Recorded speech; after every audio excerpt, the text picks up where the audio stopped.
Olá pessoal, bem-vindo a mais um vídeo do Luz Câmera Storytelling. Antes da gente começar, não se esqueça, se inscreva no canal, ative o sininho para que você receba notificações e compartilhe para as pessoas que você gosta. Certo? Hoje o nosso papo é sobre o filme Na Natureza Selvagem, Into the Wild, dirigido e escrito, roteirizado por Sean Penn. Como vocês escolheram lá pelo Instagram, nosso assunto sobre esse filme dessa vez será sobre roteiro. Vamos lá? To the ground.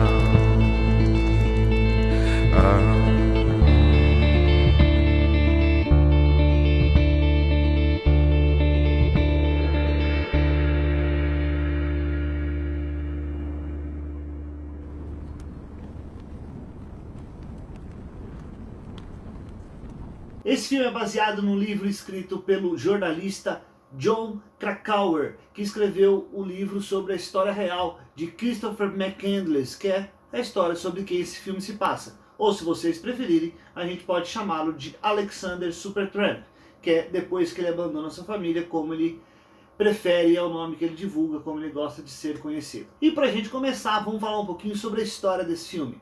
A história do Supertramp é um cara que abandona tudo, abandona a família logo depois de formar, abandona a irmã, abandona todo mundo e sai para viver uma vida de autodescoberta e de realização.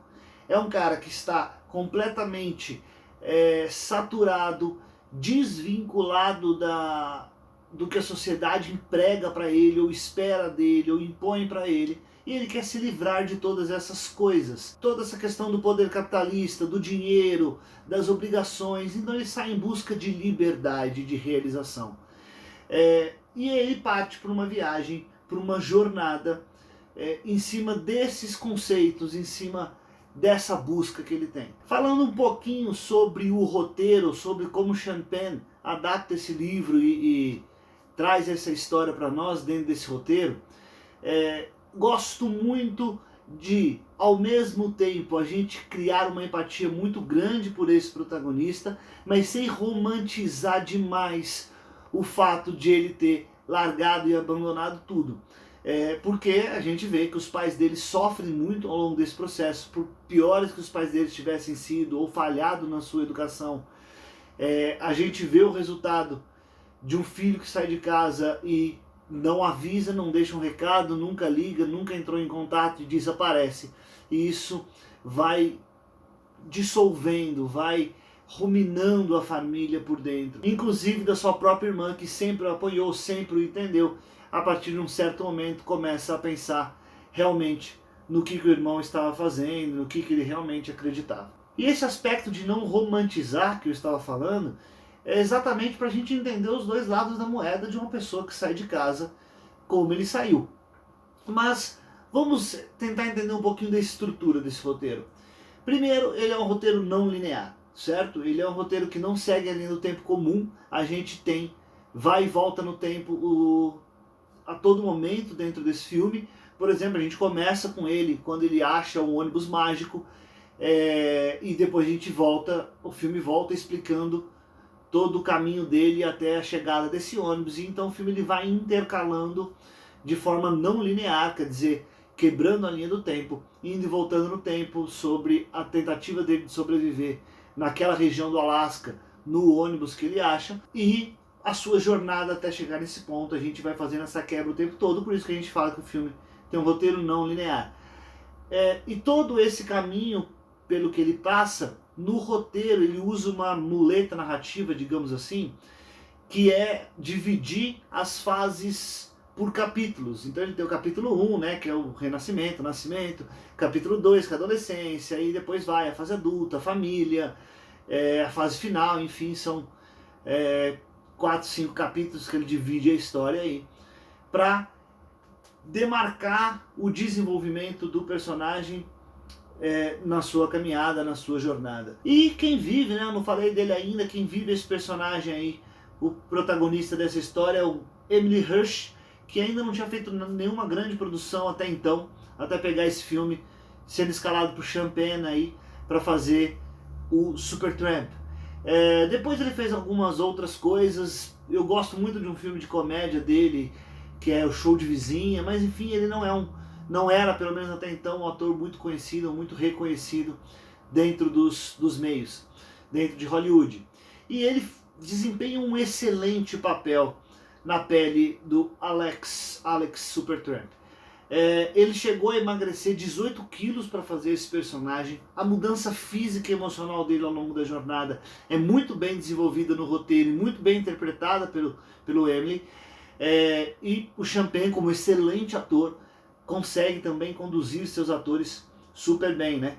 Então todos os atores, a própria Kristen Stewart, todos os atores, né? A própria Katerina Keener, o Vince Vaughn, a Kristen Stewart, todos estão muito bem nesse filme, né? Muito bem dirigidos pelo Champagne. Voltando a falar um pouco da estrutura do roteiro desse filme, ele é um filme muito longo, 2 horas e meia, mas ele é muito leve, ele é muito fácil de ser assistido. Eu acho que pelo seu clima ser muito envolvente, pela sua história ser muito envolvente, nos ajuda a carregar por essas 2 horas e meia sem sentir que ele é tão grande assim. Pelo menos comigo foi assim. Eu não senti um filme muito alongado, muito prolongado.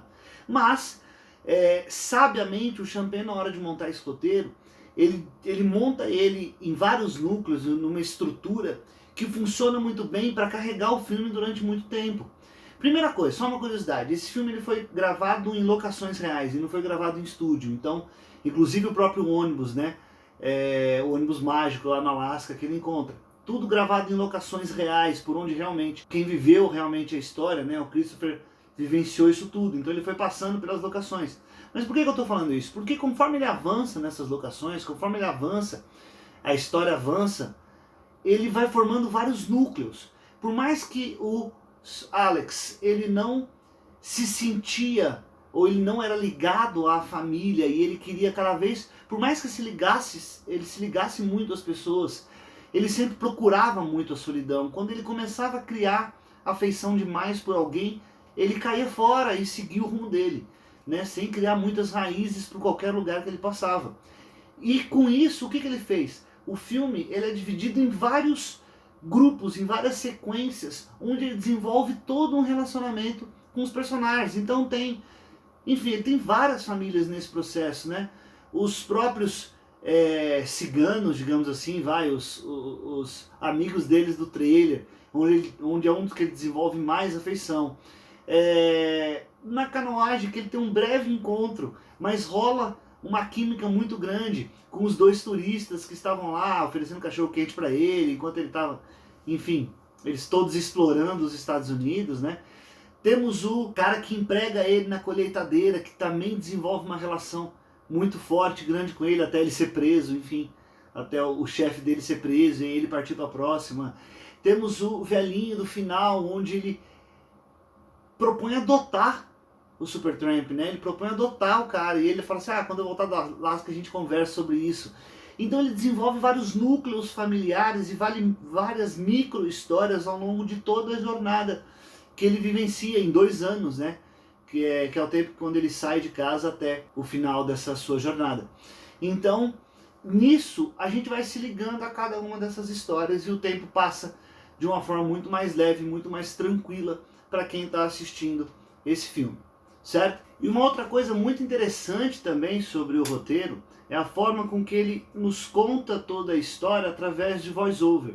Só que ele usa 2. Ele usa um do protagonista e um da irmã dele. Só que percebam bem a diferença. Os voice-overs dele são sempre mais profundos, mais filosóficos, mais no sentido de refletir sobre a existência, sobre a busca por essa liberdade, sobre se libertar dessas amarras do mundo, dessas coisas. E o da irmã dele é o voice-over que nos traz para contar a história dele. Então quando a gente descobre o passado, quando a gente descobre as motivações dele, tudo através do que a irmã dele nos conta nos voice-overs. Sempre, com muita frequência, puxado por flashbacks da história deles. Então a gente tem alguns flashbacks da infância, da briga da família, da briga dos pais, sempre puxados pelo voice-over da irmã. É um outro artifício narrativo que se usa nesse roteiro para se desenvolver a história, tanto explicar o que passa na mente dele, e aí é o voice-over dele, quanto para explicar a sua história e as suas motivações, que é através do voice-over da irmã. É um outro ponto muito interessante. Também outra artifício narrativo do Champagne na escrita desse roteiro, para que auxilie a contar essa história pelos dois pontos de vista. Então isso era um pouquinho do que a gente tinha para falar sobre Na Natureza Selvagem. É um filme que explora muito o sentimento humano de busca de liberdade. Me lembra muito a frase que tem no final daquele curta documental Ilha das Flores. Se não me engano, a frase é da Cecília Meirelles, que fala que liberdade é uma palavra que o sonho humano alimenta, que não tem ninguém que explique, ninguém que não entenda. O filme ele trata muito sobre essa busca de liberdade. E é muito legal falar de uma questão da história, do desenvolvimento dessa história, que no final ele dá toda essa volta, ele passa por toda a jornada para ele entender quem ele era mesmo. Toda essa felicidade que ele buscava na solidão dele, no final de toda a sua caminhada, ele entende que a felicidade ela não é de verdade se ela não é compartilhada. Então ele precisa passar por tudo isso para descobrir que precisa sim das relações humanas, certo? Enfim, é uma lição de vida, é um filme que nos inspira em vários sentidos, em vários níveis. Para quem não assistiu, assista, vale muito a pena. Na Natureza Selvagem, Into the Wild, um filme roteirizado pelo Champagne, que não tem muitos filmes, ou pelo menos não grandes filmes na sua direção, mas nesse ele vai muito bem como diretor. E fica aí a recomendação. Não se esqueça de se inscrever no canal, passa aí para os amigos que você acha que curte esse tema e segue lá o nosso Instagram, Luz Câmera Storytelling. É isso? Tamo junto, até o próximo vídeo.